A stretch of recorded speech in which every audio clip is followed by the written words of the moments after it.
Hi everyone. I hope everyone is doing good today. It is me, your host, Zarataro, the lovable VTubing Ham here with another episode of Yo, You Like That? The talk show where I bring on VTubing guests of the VTubing variety. And we talk about stuff that they love, stuff that's fun, enjoyable, something so super amazing and awesome that y'all have to know about it, that we want to share with you, and then hopefully it makes your day super awesome. I've got the one and only Nezarius the Fallen here today. Nez, how are you doing?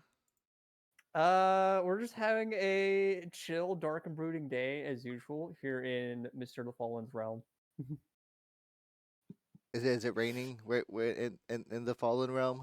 Wish that would just be the icing on the cake. There we But go. nah. Put you fully on the couch there. Perfect. Oh, You're a thank you very perfect much. fit. Thank you so Thank much you very, for very much. coming in and agreeing to be on the show. For those that don't know you, please give us a good introduction to yourself. Hi, I am Nezarius the Fallen, also called just Nez or Nezarius. I'm just your fallen angel slash birdman slash crow VTuber. We haven't decided on what is the constant here because what are constants in this chaos of life? Mood. I'll play just about anything. Mostly, I play action games and shooters, but I'll play just about anything. You give me something cool, you give me and it looks fun, I'll do it. Nice. That's cool. Thank you again for being on the show. You picked a really fun topic that I haven't really gotten to discuss. We discussed it something similar in regards with one person about a year ago, but we're gonna be talking about Dungeons and Dragons today. Hey, no, you Uh, told me you haven't played before, so I should preface how much do you know of Dungeons and Dragons? so I haven't like played like fully. So I've been in a few D&D campaigns, but they usually never last more than 2 or 3 sessions, and the first session is always the character creation because you have to try and Yeah, get that's like 4 to 5 impression like people. -1. It's not a good time, and it's always super stressful. And Yeah. uh, so I've never actually like finished a campaign or even gotten to like the peak finale of a campaign. Oh yeah. And that honestly is so fair. I think of all the campaigns I've been a part of, I think I've only seen the end of like 2 or 3. Um And I'm okay with that because for me, the best part of it is always the journey rather Hmm. than the end. Because it's just so much shenanigans that can happen.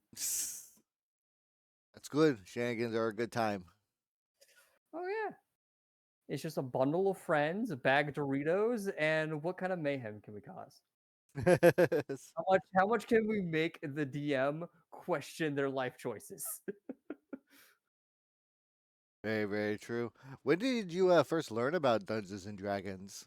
So I've been actually thinking a lot of like like what year it was that I actually like first learned of D&D. And it was like 2013-ish time.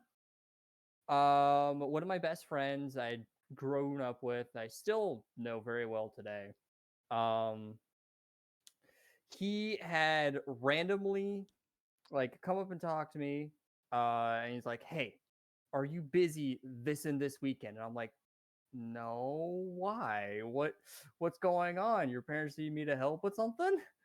And he's like, "No, we're gonna play D&D." My then question was, "What the fuck is it?" And he's like, we'll explain it then. Be prepared to stay tonight. We're doing it for 2 days straight." And I went, Oh damn. "Okay." And for 2 days, I got introduced to fourth edition D&D and the bludgeoning stick that it is. I've heard whispers and tales of the fourth edition. So bad. It's so bad. It was so bad. I will never touch fourth edition ever again. That's cool. But So after that, it was I got introduced to 3.5 and 5th edition a few years later, and that's where I really kind of got hooked on D&D. okay. So what about the game kind of like drew you in? Was it like the story, A the lot. camaraderie, that There's a lot of things. So like for me, and like I've joked around with spending money on their streams and all that. I like math. So games that I can use math to do silly things with, be it breaking the game or creating a silly interaction, I love that. I love doing that. In D&D, you can do that a lot. You can use math and statistics to just do a lot of silly things, and I love that. I also love just the storytelling aspect because I will always be a firm believer stories is the greatest invention of humankind.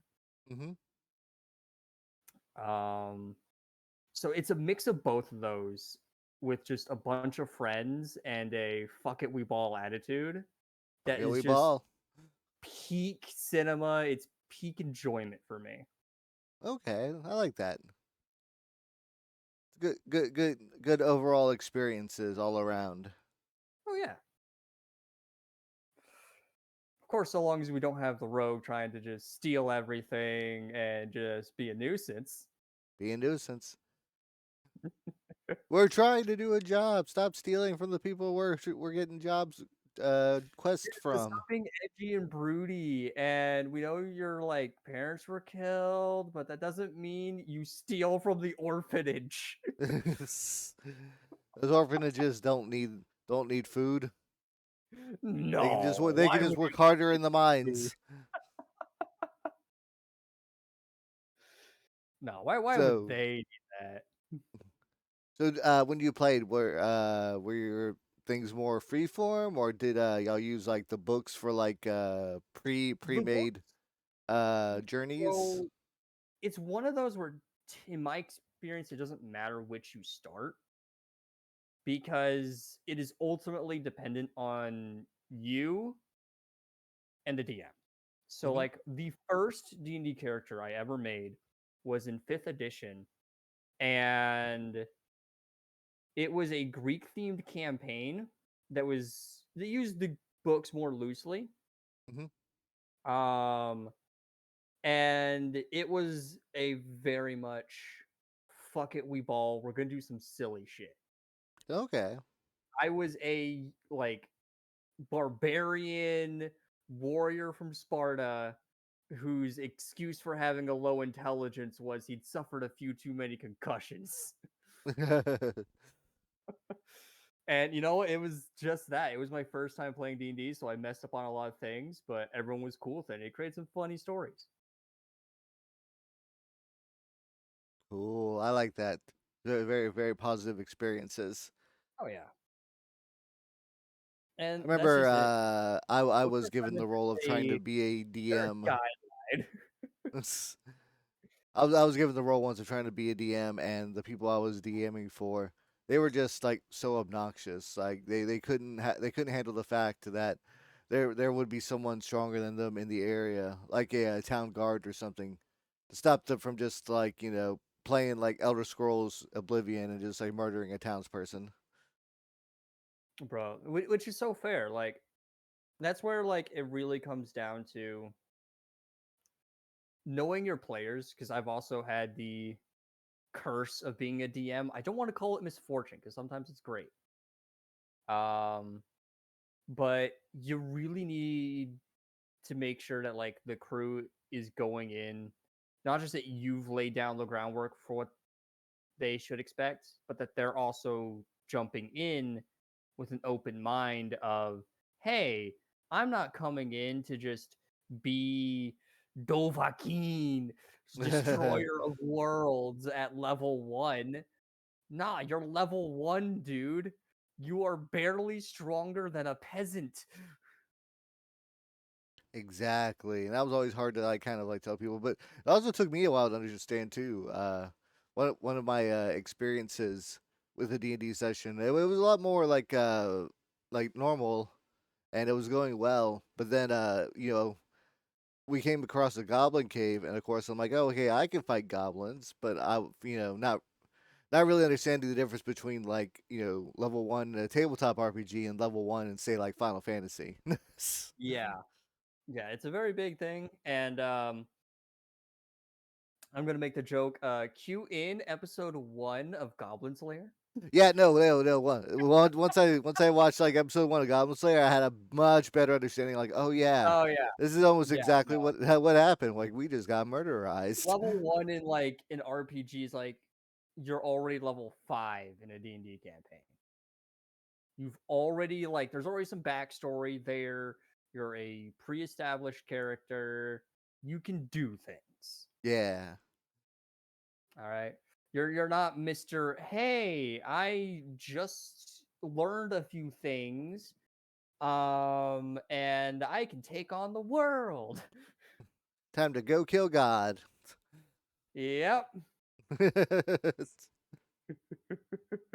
Literally it, that's just how it is. Some DMs will rule it differently of hey, You should adjust what they're fighting to their level, which that's okay. If you're Hmm. planning to do a very short campaign, you're kind of put into like the camp of, hey, do I just nerf everything into the ground so that way the level 5 barbarian can like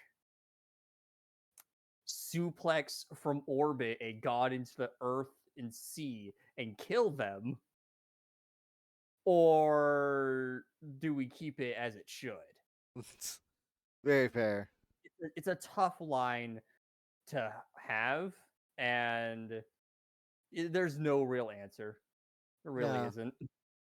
like you said, you have to kind of just like adjust depending on the player. Yeah. It's the DM adjusting to the players and the players adjusting to the DM. So did you get to enjoy like the rise of D&D with like the shows and streams of like voice actors doing D&D sessions? So I'd already started playing D&D and had gotten into it um before I even learned of like things like Critical Role. Which I first learned of that at like the second half point of their like first campaign. Mm-hmm. Which they did an amazing job. They Uh, definitely played by a the books are a guideline to follow, but also yeah. we're gonna be the rule of cool.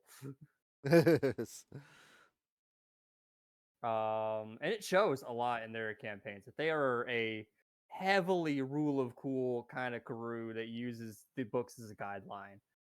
And I think it's great. I think what a lot of those groups have done is show that D&D is less, it's just as much, I don't want to say less.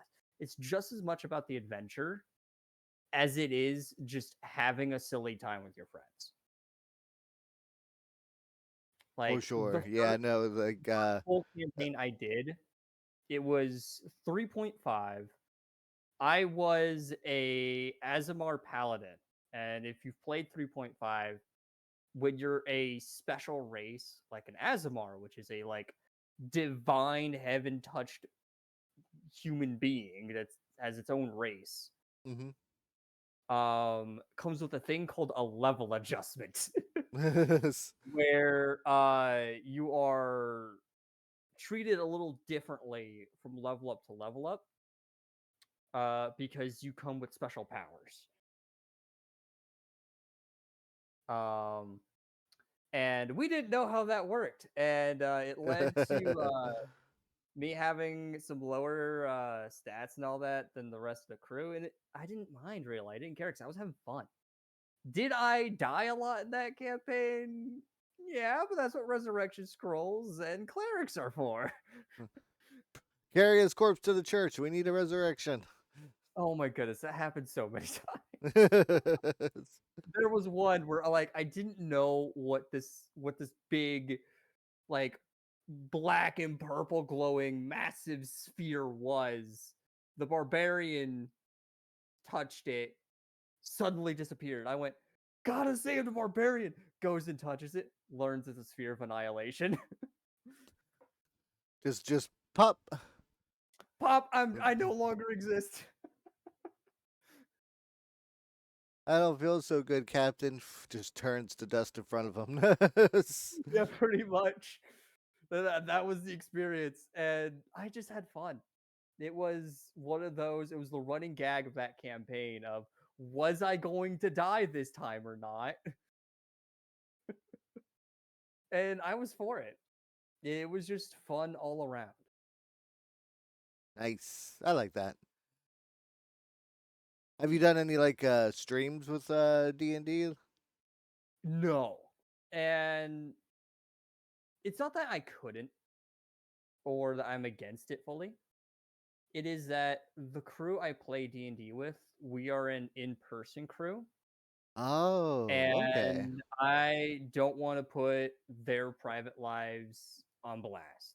No, for sure, for sure. If you got a crew that actually like can meet up regularly and actually do like the in live sessions, like that's take advantage of it for sure.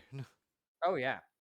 Like if it ever comes up to a point where and this is something that might happen sometime in the future. I don't know. I don't know people. Uh if it comes into like, hey, if people in the VTubing community all just want to band together for a D&D campaign, I am not against this. I'm a better player than a DM. I have a track record as a DM of either losing all my notes or TPKing. It's always been one or the other. I don't. I'm cursed. I fully believe I'm cursed. There's only Ah, been one occasion where it wasn't, and that was it was a one shot for my family, and even then I nearly TPK'd them. one shot for the family. That's reminds me. Have you seen that episode in like Ted season 2 where like the family friend like makes the family do the a Dungeons and Dragons campaign? Yes. Oh my Oh, it's so goodness. ridiculous. That was What race me. do you want to be? White. It's uh dang. No, no. That does lead into like one of my favorite D&D memories. So this was back in I think 23. I was moving to Texas. I was going to be away from family for a little while. And before I left, I wanted to do a one shot of just me and my family because my dad hadn't played D&D since the like 70s or 80s. oh wow. So like first edition. So your dad experienced the satanic panic, huh? A little bit. He thankfully wasn't part of a Catholic home. So that scare really wasn't a thing.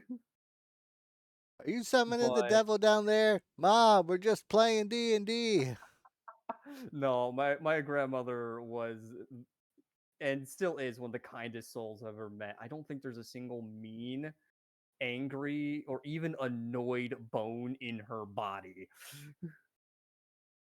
So she was down with summoning the devil. Gotcha. Pretty much.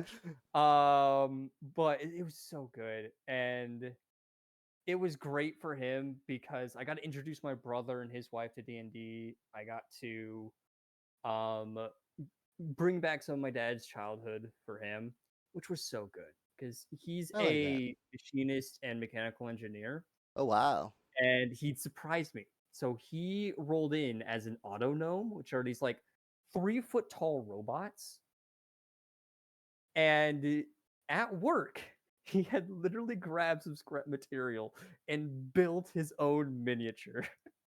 Yo, that's awesome. Yeah, no, it was so great watching him being a little kid and my brother and his wife just let their creative sides just bleed out. Where my brother was a warlock turtle whose weapon was a glaive with a net on the other end, so that way he could fling my dad into combat. Very, it very was nice. it was so fun. It's to this day probably in like my top 3 D&D memories. It's good. It's good that you can do something like that with your folks. Like my dad. Like he just wouldn't have the patience for it. He wouldn't be like like antagonizing against it, but he's definitely the type that would have to like go have like a smoke break once every hour and just Oh yeah. kill the flow of the situation going on right now. Oh yeah. And like that's one of the hard parts of it is like if people because I get it when people like constantly need to be doing things, it can definitely be a struggle to like just be sitting down for like an hour or two straight and just doing D&D. Hmm. I struggle with that at times because I am a snacker. Where if people have seen the meme of Brennan Lee Mulligan going, if there's one thing I could have, I'd want like a mouth in my back. So that way people could just force feed salami into me as I narrate. Like I feel that on such a spiritual level because I'm also a snacker and I can't narrate and snack at the same time. I always have to bring my own box of granola bars to the session. It's like, no, I'm just gonna munch on these while you're talking. Just Oh, Don't mind me. Nom nom nom nom nom. that's not enough for me. Like I need like popcorn, chips, bag of like peanuts. Like Good, it has to be good something I can stuff. just casually like finger feed Nom on. That's the hard part for me when I'm a DM is having to snack and talk at the same time. DM master do be a lot of talking.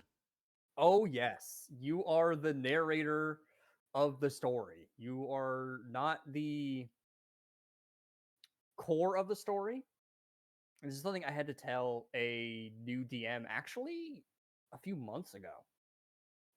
He started up like fresh DM, and he was wanting some advice from me and another guy that had DM'd before. And I told him this: there are a lot of traps and mistakes you will make.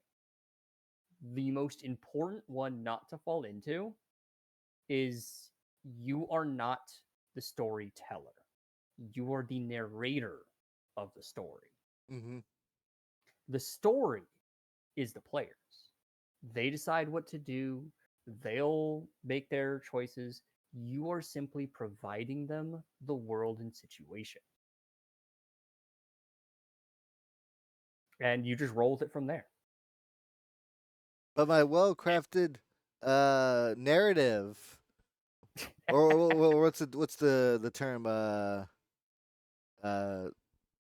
the Skyrim creator made. I want to tell a story, and I want you to be the. Oh no, the story is like a roller coaster. I just want people to sit there for the ride. Yeah, no, don't do that as a DM. Your players will surprise you. They will get creative. They'll do something either that you hadn't thought of to solve the problem, or they'll seduce the big bad guy and then help conquer the world. I'll conquer the world. I've seen a lot of it happen. I've been the player to do some of that. This is Um, never go into being a DM with like a strict like, okay, this is gonna happen, then this, then this, then this. hmm Look at it more so as, hey, I'm going to present this situation, this puzzle, solve it. What are you gonna do? And then just okay, that happens. What's the next situation that comes because of it?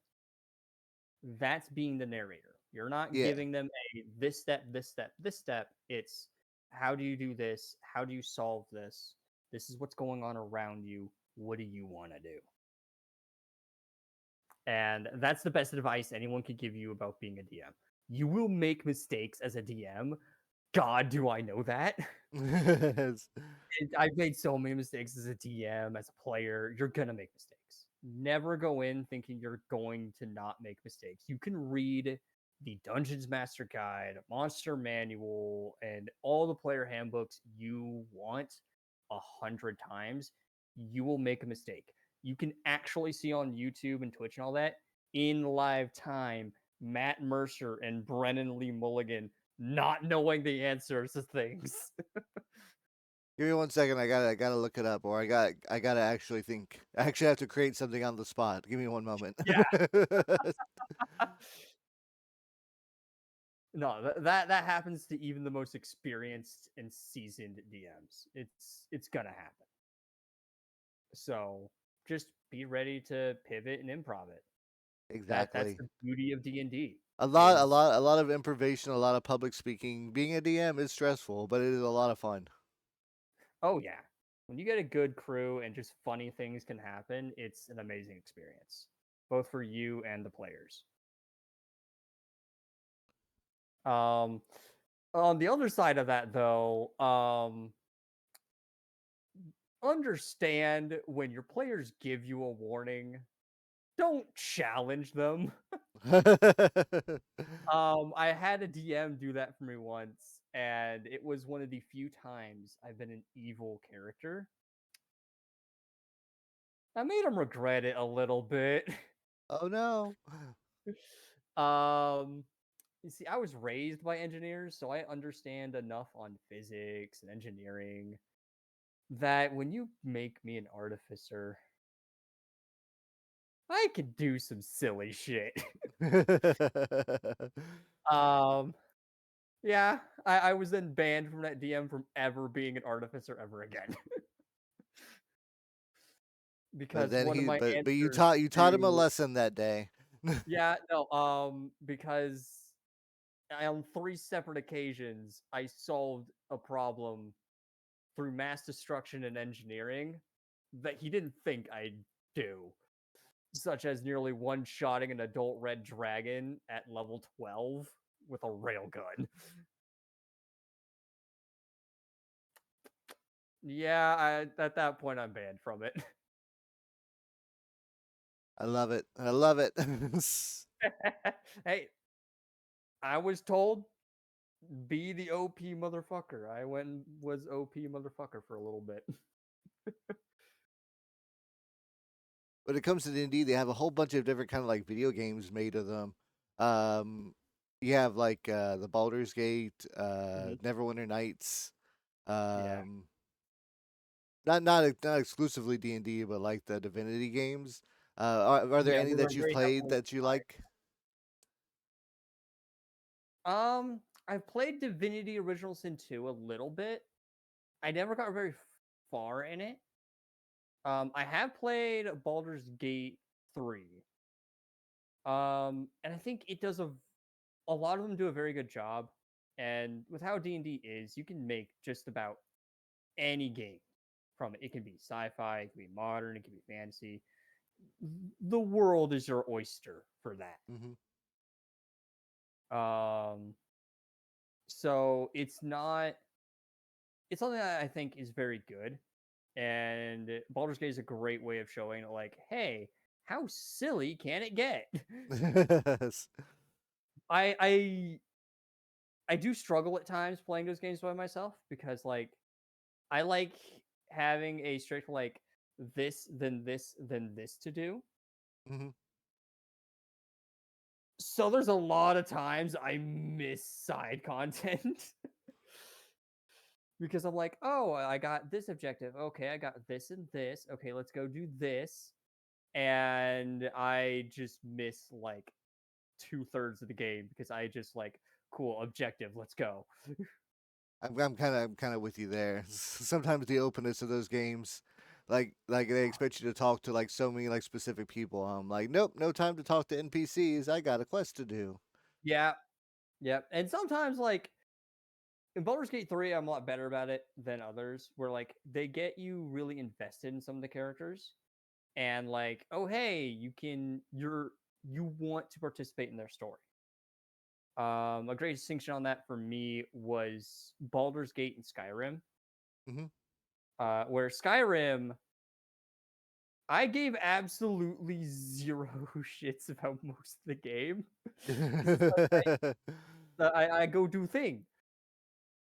I've only played it once. I became a werewolf through Brotherhood, and I found the rogue like thieves guild, did some of that, and then I beat the main story. I was not even level 20 when I beat the main story. Slam bam, thank you, ma'am. Yeah, yeah, but we were just in it for the ride. But Baldur's Gate 3, I cared a lot more about being thorough, especially like because I love Karlach. So when blacksmith guy told me, "Hey, I need you to go find me some infernal iron," I'm like, "Bet we are hunting down through this entire map and we are finding it." It's that. It's how you go about introducing the world in some cases for me. Where like if you just go away and drop me into a world, be like, "Hey, go do things." I'm gonna get lost and I'm gonna get bored in like 20 minutes. Hmm. But you give me things to do, I can keep myself entertained for months. Sick. There's a cool D&D game that's like a, side-scrolling beat 'em up. I think it was Yep. for arcade, but I think they ported it for the PS3. That I got to play. It was like Shadows of Mysteria, or one second, let me look it up. Shadows of Wisteria. D&D arcade game. Yeah, Shadow over Mystara. That's it. Yeah. And that was a lot of fun because like you do like the whole like beat 'em up style, but then it's like which way would you like to go? And if you like get certain items, it's like will you give a potion to this NPC? Yeah. But I'm also just a fan of the classic beat 'em up style. Your Ninja Yeah. Turtles, your Final Fight. Oh yeah. I never really grew up with beat 'em up games, so I don't have a lot of experience in them. I grew up in shooters, A D&D so I was shooter. What would be the closest to a D&D shooter? Trying Mass to Effect. think. You know what? Yeah. No, yeah, no, Mass you're right. Effect instantly. Like I forgot that like the D&D concept is actually like intuited into like a lot of games. Like Yeah. not just like Dragon Age, but like Star Wars Knights of the Old Republic Yes. is That's is another made good with like the one. D&D system of like rolls and defense points and attack stats and It's more modifiers. so like I think the best concept for it is how much your decisions matter. Mhm. Any game that has a mechanic like that, I could very easily draw towards D&D because that's the essence of it. Like, sure, we could go into the roles and skill points and all that. That's just if your character pulls it off. Like, that's me, the player, and can I pull it off? Ultimately, it's does my decisions matter? Yeah. And I think And then Mass Effect is the Mass best Effect one 2 it for it. does. Yeah, very much does. Mass Effect 3 not as much. Mass Effect 1 and 3, not as much, but Mass Effect 2, yeah. It's a damn good game. It's a damn good game. Yeah. Very good game. I haven't played it in a long time. Jeez, I'm now remembering it. I'm like, dang, should I go back and should I touch Mass Effect one of these years? I don't know. At least they made it easy to go back and play it if you want to with all the new like legendary trilogies and stuff. Yes, yes, that's always good. What about But the movies? Have you seen any of the Dungeons and Dragons movies? yes, I have watched some of their movies, and most of them, not to throw shade at Wizards of the Coast, but they're a little cringe. The most recent one, pretty good. And even then, that's mostly because the actors kind of just carried it really well. Oh, they did. I think you're talking about Honor Among Thieves that came out Yeah, three Among Thieves, years they ago, I did think. beautifully. Yeah, that movie was a lot Where of fun because they that was a incorporated great a lot of example of like like actors, modern like like writing and yeah. the whole like kind of like heist vibe. It was also a great example of like you have actors that are very passionate about their craft. Hmm. So like the sorcerer guy was originally instructed to just be like, "Hey, just throw your hands out for the spells." And he's like, "No, I think that's boring. I'm going to do these weird hand motions." Hmm. And that made it all the more believable and it made the magic all the cooler. It made the Yes. animators for like the VFX of it really hate him, but honestly, it paid off really well. No, I totally Um, agree. I rewatched the movie recently. Once I knew I was gonna be talking about this. So I'm like, yep, nope, this movie's still good. But then I remember vaguely like the 2000 movie, and I'm like, this is just generic 2000 movie. It's yeah, yeah. like A lot of the characters go older from like point A to point B to point yeah. C, big CG thing, and it's Oh done. yeah. It's the movies and like shows that you might find that are around D&D most of the time are like 99% of the time like bland or cringe due to whatever reason being like it could be casting wasn't quite on point, they didn't have budget, they were on a very tight schedule. There's a lot of reasons for it. But Honor Among Thieves was just the pinnacle of it because D&D had reached the height of its notoriety and fame and finance for it. So they were able to go all in and all out. And it showed just how amazing D&D is when you give it that kind of attention. Granted, Yeah. Wizards of the Coast, I feel, still forget how their own game works because Mr. Bard, man, that I'm sorry, he is not a bard. That's a goddamn rogue. That's Mr. Goddamn Rogue. All right, that is not a bard. He doesn't cast a single goddamn spell. Yeah, you gotta play the music to put them to sleep at least once. Otherwise, you're a spoony bard. Yeah, he doesn't do any seduction stuff. None of that. No, he was just straight up a rogue. Just straight up a rogue. A dashing rogue, but a rogue. A very dashing rogue, but still a rogue. And there's no problems with that. Like if they create a lot of the character sheets for the like afterhand of it all.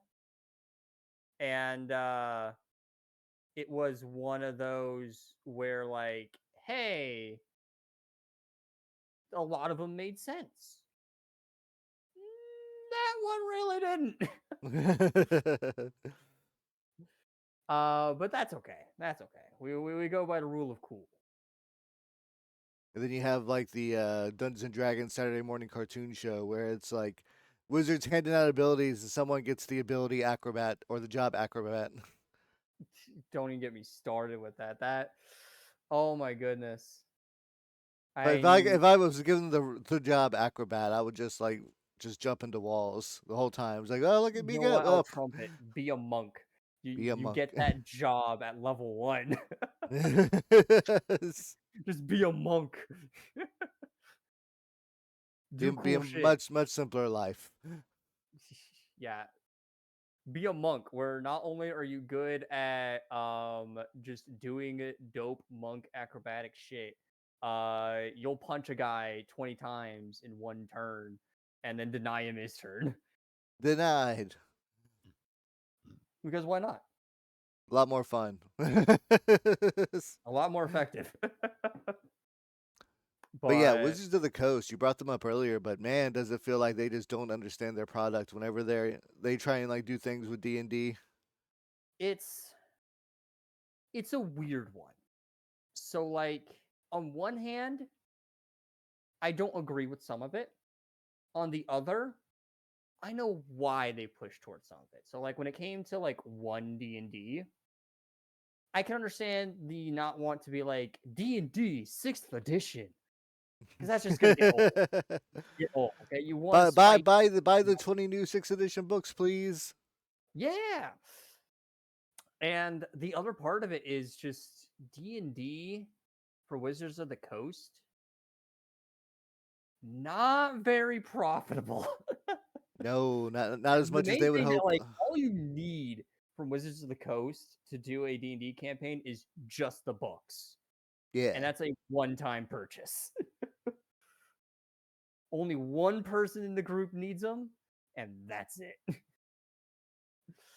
So it's for like a group of like 5 people, which is like the standard average, because that's 1 DM and 4 players, which is what the entire monster manual is built around for like challenge ratings.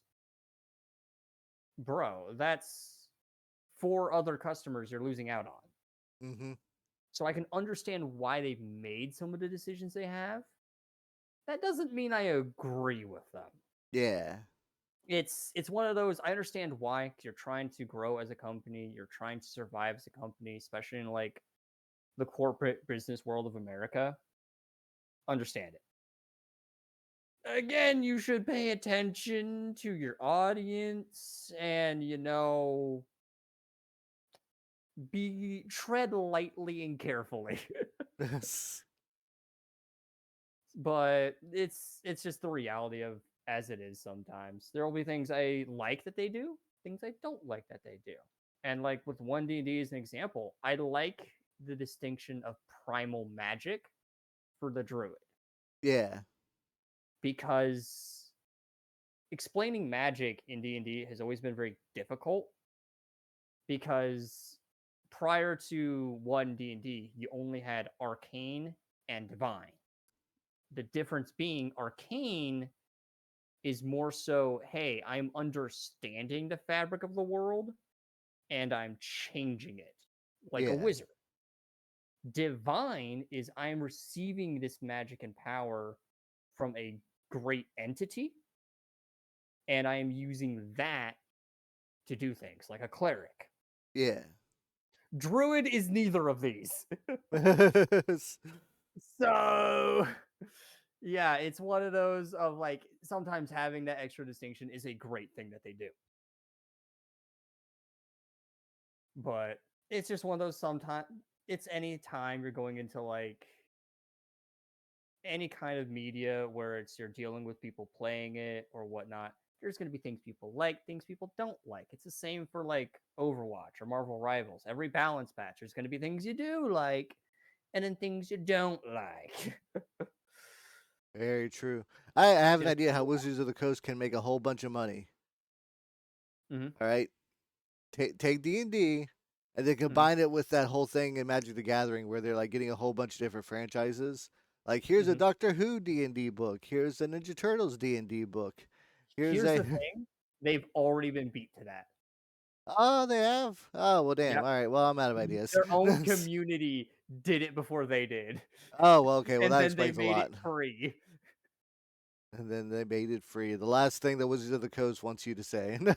Yep.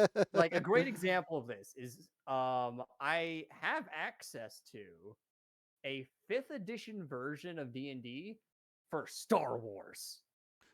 And Ooh. I spent 0 pennies on it. Well, there we go. There you go. There's they got beat to it. That's why they can't do that because they've already been beat to it. And they try to do it every once in a while where they'll like try to dip more towards sci-fi or some other type of thing with direct inspiration. Hmm. A great example of this is Lord of the Rings. There is a Lord of the Rings edition of Dungeons and Dragons with its own classes, monster manual, and all that. And you can even find it on D&D Beyond. Oh, okay. Uh, but the no, I don't know very many people that have it because they got beat to that by their own community. Like, yeah, we already made one. Yeah, and then again, it's free. It's free. Yeah, and that just Can't happens. can't beat free 30. No, you really can't. You really can't. As much as you want to try, you just really can't. I forget one series. I think it's called Lancer. As I wanted to look into because I always wanted to DM a Mobile Suit Gundam tabletop D&D session. Ooh, that would be interesting. I already have like a If you do whole like decide to story do and this, bit let set me up. know. That would be fun. I will. I have a whole bunch of like different ideas about like the storyline scenario and the idea I have for like everyone's like individual stuff is that basically like their suits get like 3D printed by the Mhm. battleship they're in, so that way it customizes a bit more to everyone's like style or what they want to play. Yeah. And that's always great. I love that. And that's one of the things I love about D&D and tabletops in general is there is no limit to creativity. If you want to do one in a specific universe like Warhammer, you can. You want to be in Lord of the Rings, you can. You want to be in Harry Potter or Star Wars, Star Trek, you can. I feel like a Star Or Trek you can D&D session would be so much talking. that'd be way too much talking. I'll pass on that one. It's like, all right, But we have to analyze the geopolitical situation of this planet, find a way to help it without breaking the prime directive, and then my also at the same answer time shoot answer to someone. that situation, and this could just be the need to destroy that's inside my soul sometimes. And the fact that I'm a big Warhammer and Star Wars fan. Heresy, commit exterminatus. That would be my answer like half the time. But Escalate immediately to gun violence. yeah, I think that's one of the biggest beauties of D&D and tabletops is how far you can push creativity. how many different characters you can create and do, that you can either make something based off like an anime character you like, or if you want to make something completely original, you can. You can find new and creative ways to do it.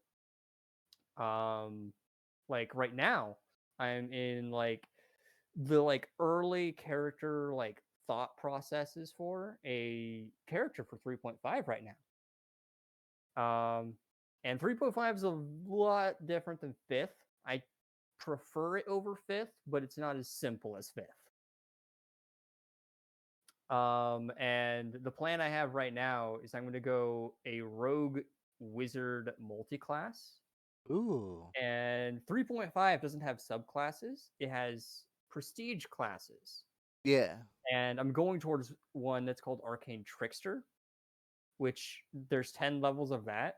So it's going to be a simple, like, I go 5 levels rogue, 5 levels wizard, 10 levels of that. Cool. It's going to be like I have the spell slot power of a level 15 wizard and the sneak attack power of level 15 rogue. Will you be Fear able to me, for I will be death. will you be able to do like street magic like Oh, yeah. Like, that's the whole point, is that's just like the character build, like as the numbers are, but then there's a story aspect of like, how would this look as a character? Is this a, hey, I'm a thief with some magic, or am I a like failed wizard that learns some street craft and is more like a gambler, Yeah, that's what I was thinking. more for like card tricks, sleight of hand kind of thing? Yeah, like make the ball under the cup disappear with magic. Exact. Oh, sorry, you're wrong. Do some like sleight of hand stuff to mess with people, or something else. Mind blown. Um, that's what I would. That's the direction I'm going for the character. And hey, if it happens, it happens. I'm gonna be pretty excited for it. No, for sure. So, what are some things you maybe like to see like in D&D in the future? Like any more like modernization or something that they used to do you'd like to bring back or something new entirely? There's something I would like them to bring back, but I know they won't, because I know how much people don't like doing math. And if you put me in charge of like a 6th edition D&D or 7th edition D&D, I would take a lot of the basic structure of 5th, because it's very simple. It's very streamlined, straightforward. Give me the skill system of goddamn 3.5. I love it to death. Because in 5th edition, skills is very much like, hey, are you proficient in this? You get proficiency bonus, and then you get your stat bonus, and that's it. In 3.5, you can choose to level up specific stats, which lends to some very creative mix matches. Which, like for this character I'm making, he's going to be a gambler. He's got to have good persuasion, deception. And Rogue and Wizard's not typically known for that.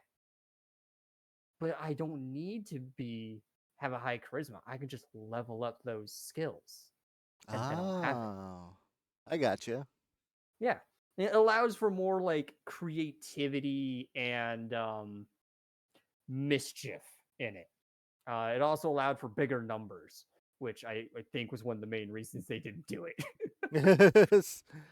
No, if I But like recall, that's for something the I would do. I really loved that. I think it's if I amazing. recall, yeah, the 3.5 skill system was definitely the most optimal one. Uh, Yes, it was so amazing, so beautiful. And then they simplified it in 4th and 5th edition. 4th edition doing it terribly, 5th edition doing it acceptably. acceptably, it is acceptably. Yeah.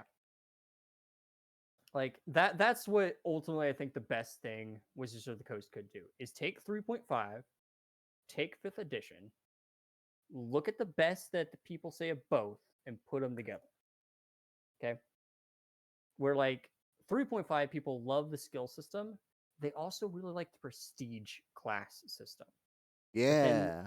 keep the simplicity and uniform flexibility of 5th.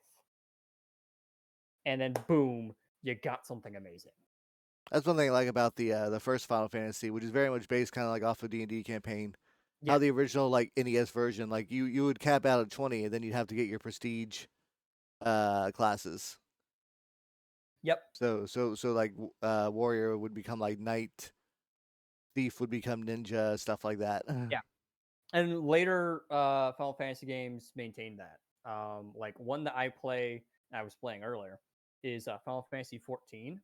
Yeah, 14, Your like original all the starting original classes class. is different than the ones they turn into. Now, later ones that they added through expansions and all that, they don't do it, but I'm like, okay, it's fine. They all start at like the lowest level DLC one starts at 35, and the Yeah.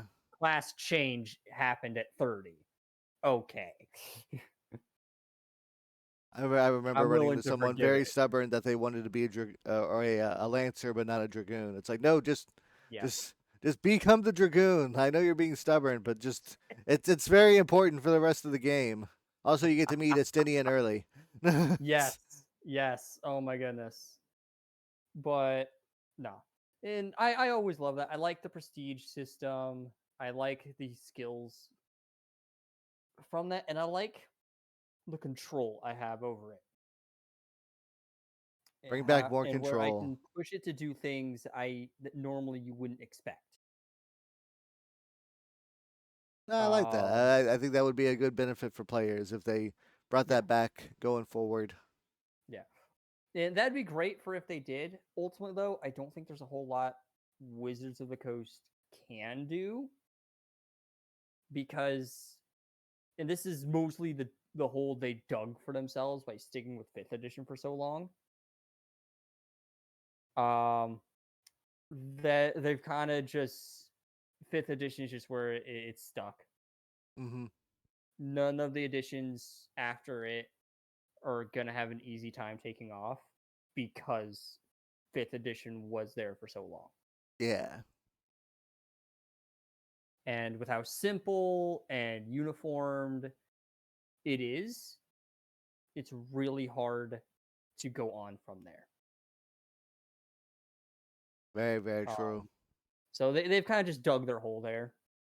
And I understand, like, hey, we need to make a new edition because we can't just keep making expansion books for this. They've dug their hole. Now they get to lay in it for a little while until they can find a way to dig themselves out of it. Real life microtransactions. Oh, don't get me started with that. That was a terrible idea. Would you like your D&D campaign to give yourself a buff? Would you like to buy? Would you like to buy gold for your D&D campaign? Just give us Yeah, $5 real. my goodness. Which that was, I fully believe the person who like said, "Hey, we're gonna do that," was either trolling and taken seriously, or had never played D&D and then got memed out of existence. Yes.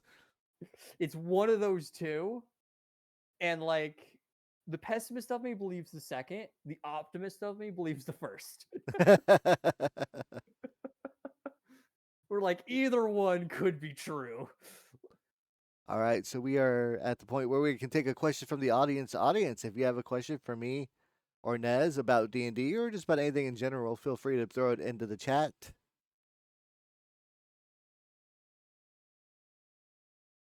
Oh yeah.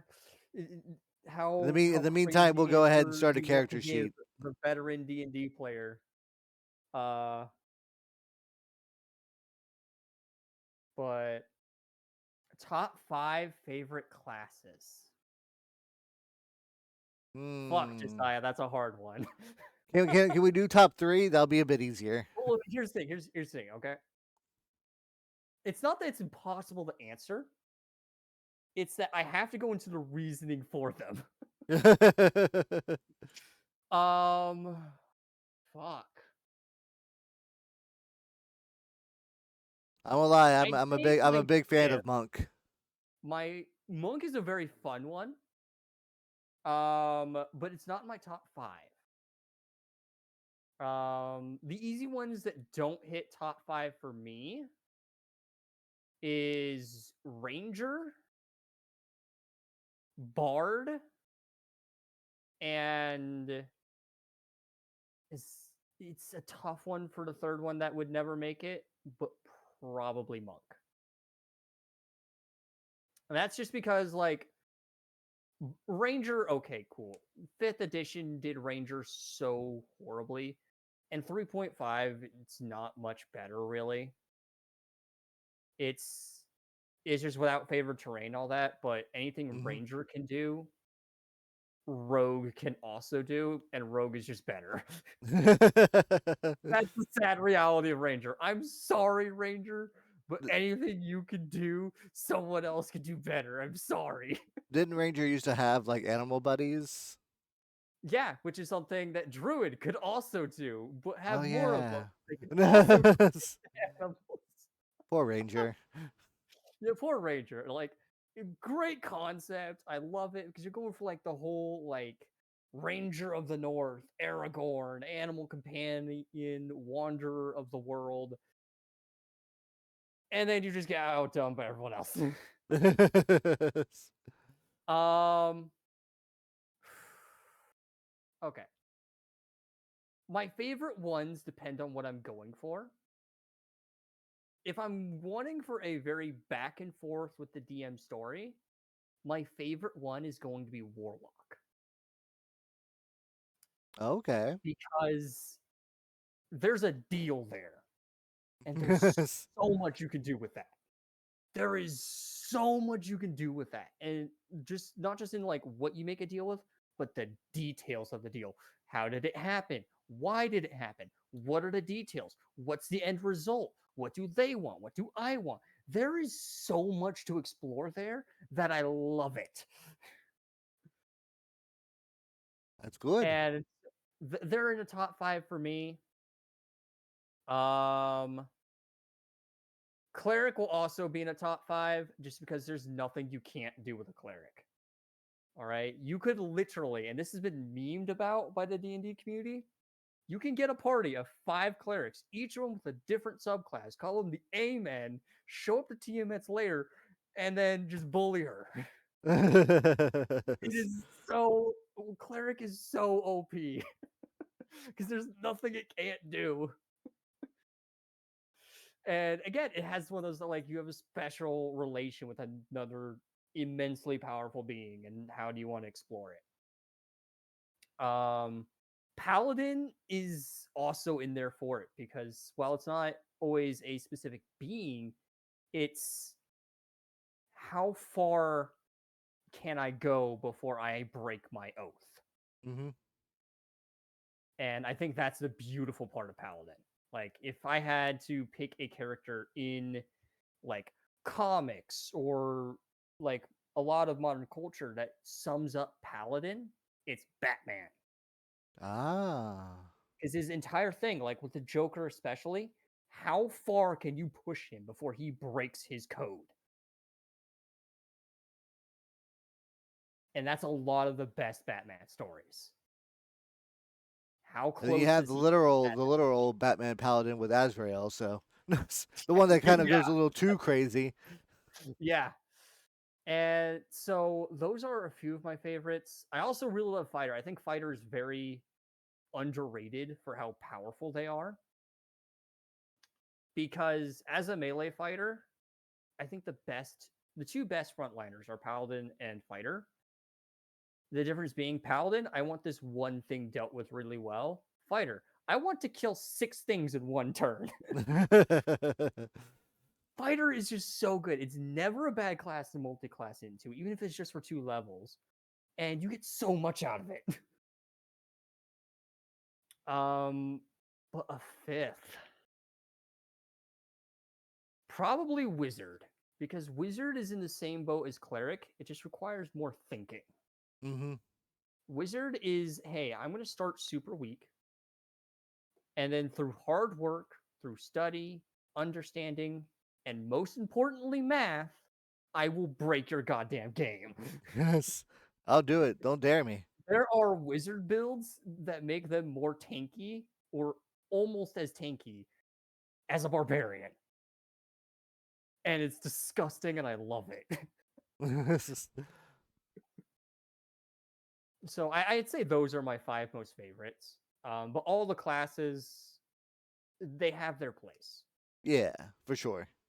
Even the additive ones like Artificer, Blood Hunter, and all that, they all have their place, and it's always great playing them. Nice. Well, good question, Lord Josiah. I like it. That was a great question. All right, Nez, I want to thank you so much for coming again onto the show. It's been a lot of fun nerding out about D&D here with you. Oh, I will never say no to nerding out at D&D. What can people expect Never. on your streams coming up? Coming up, we're gonna be playing just some more of the usual. Eventually, I'll return to Cyberpunk. Maybe, who knows? Um, Mostly just more collabs with more of the friends. That's the main thing to come up with. More of me playing with like Finna, Alistair, and them, and just more shenanigans. That's the word of my life is shenanigans. I'm looking forward to more shenanigans. And here on the Zarataro channel, tomorrow we'll be playing some more Conqueror's Bad Fur Day. Maybe we'll end up beating it. I'm not sure yet. The game Hey, is I wish longer you than I luck on expected. that. I wish you luck on that one, man. Thank you. Thanks for having me. It was a out of nowhere request that I was happy to nerd out about. Of course. Thank you so much. I'll probably be bugging you about future projects too, so be ready. Oh, I'm all for it. Thank you everyone for coming by, for watching, for hanging out. Y'all have a lovely day. We're gonna do a stealth raid into someone, but y'all have a lovely night, and I hope y'all take care. Remember, eat well, sleep well, poop well, and also enjoy things that you like. Yep. Now to Thank go caw you. caw and disappear.